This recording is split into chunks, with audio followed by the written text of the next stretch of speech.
Putin గారు భారత్లో land అవుతున్నప్పుడు ఆయన్ని రిసీవ్ చేసుకోవడానికి మోదీ గారు ఎయిర్పోర్ట్కి వెళ్ళారు. సో ఇది మీరు వినే ఉంటారు. కానీ మీరు వినని ఒక వార్త ఏమిటి అంటే మోదీ గారు పుతిన్ గారికి భగవద్గీత ఇవ్వడం. సో భగవద్గీత అంటే అర్థం ఏంటండి? పరిత్రాణం సాధూనాం వినాశాయ దుష్కృతాం ధర్మ సంస్థాపనార్థాయ సంభవామి యుగే యుగే.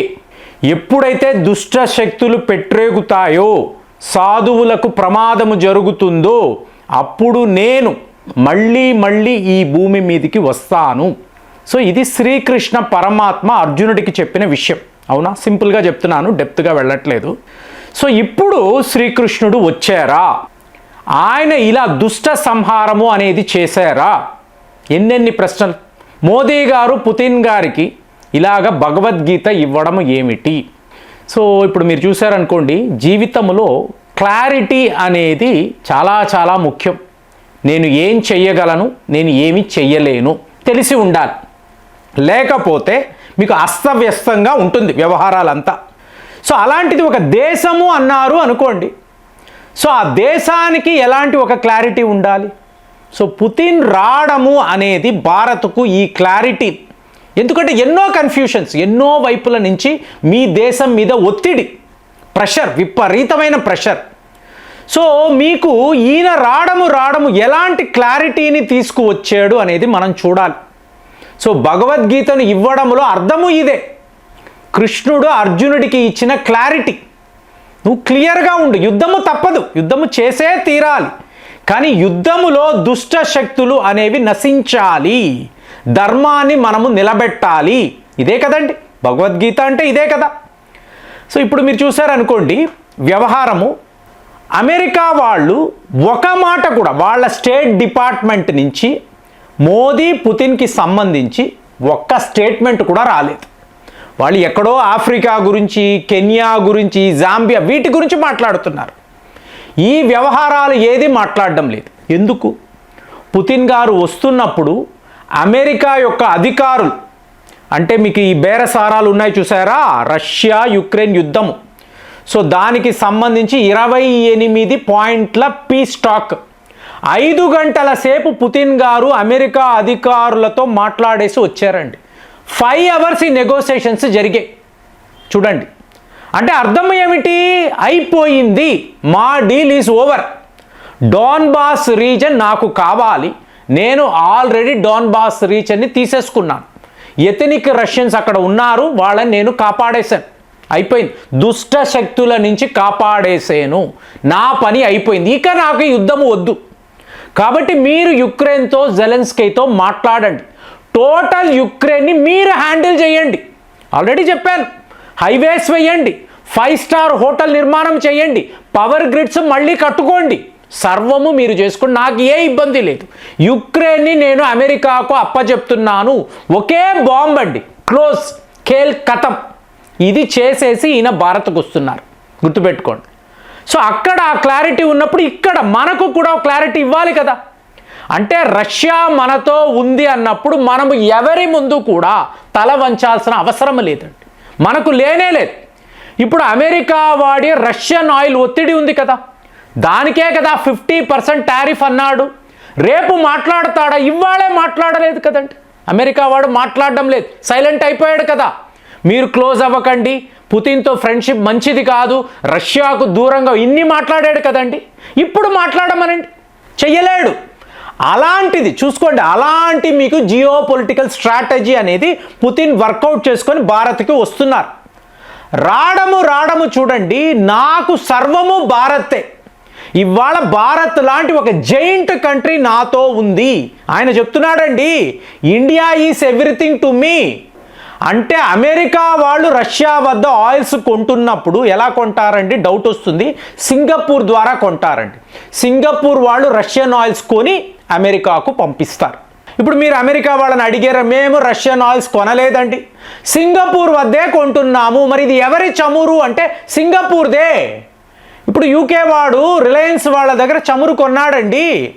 ఇప్పుడు వెంటనే మీకు యూరోప్ యూనియన్ వాళ్ళు అడిగారు, అలా ఎలా కొంటావు, కొనకూడదు కదా, ఇది యుక్రెయిన్కి వ్యతిరేకము కదా అంటే యూకే వాడు ఏమన్నాడు? నేను రష్యన్ ఆయిల్స్ కొనడం లేదు, రిలయన్స్ వద్ద, భారత్ వద్దే నేను ఆయిల్స్ కొంటున్నాను, ఆ ఆరిజిన్తో నాకు సంబంధమే లేదు, ఇలా ఉంటుందండి వీళ్ళ స్ట్రాటజీస్. కాబట్టి మనం భయపడ్డాము అనుకోండి, బాబోయ్ ట్రంప్, బాబోయ్ టారిఫ్, మనకు ఇంత నష్టం, మనం భయపడ్డాము అనుకోండి, వాళ్ళు ఏమేమి చెయ్యాలో చేస్తారు. ఈరోజు భారతీయులుగా మీరు చెప్పండి, మీకు నాకు అమెరికా అంటే ఏమాత్రం గౌరవం ఉందా? వాడి గౌరవాన్ని నిలబెట్టుకోలేదు. ట్రంప్ వచ్చిన తరువాత ఒక జోకర్ని చూసినట్టు మనం చూస్తున్నాం. నువ్వారా అమెరికా అధ్యక్షుడివి, ఇంత పిచ్చిగా ప్రవర్తిస్తావా, రోజుకు ఒక అబద్ధం చెప్తున్నావు, ఇది నీకు బాగుందా అడుగుతున్నాము కదండి. అలాంటి సిచ్యువేషన్. కానీ చూడండి ఫ్రెండ్స్, లాక్హీడ్ మార్టిన్ అనబడే సంస్థ వాళ్ళ CEO డైరెక్ట్గా ప్రైమ్ మినిస్టర్స్ ఆఫీస్ మనకు మోదీ గారికి ఫోన్ చేసి మేము మాట్లాడాలండి, ట్రంప్ పర్మిషన్ లేదండి, ట్రంప్ పర్మిషన్ తీసుకోకుండా అమెరికా సంస్థలంతా కూడా మనల్ని సంప్రదిస్తున్నారు. సో వీళ్ళ లెక్క ఏమిటి, మీరు మా వద్ద F-35 కొనుక్కోండి, సుఖాయ్ విమానాలు మా ముందు నిలబడలేవు, కావాలంటే మేము ప్రూవ్ చేస్తాము, పుతిన్ గారు మీకు ఒక మాయను సృష్టిస్తున్నారు, సుఖాయ్ 57 వద్దు, ఇది చెప్పడానికి వాళ్ళు డైరెక్ట్గా మోదీ గారితో మాట్లాడాలి అంటున్నారు. మీరు చెప్పండి, ఒక పాకిస్తాన్ని ఎదిరించడానికి మనకు F-35 విమానాలు కావాలా? మన మర్మ మనుషులు చాలండి, వాడు వణుకుతున్నాడు, వాడి క్యాంపులను అంతా ఖాళీ చేస్తున్నాడు. అలాంటిది మనకెందుకండి F-35? మరి సుఖాయ్ 57 ఫిట్ అవుతుందా అండి?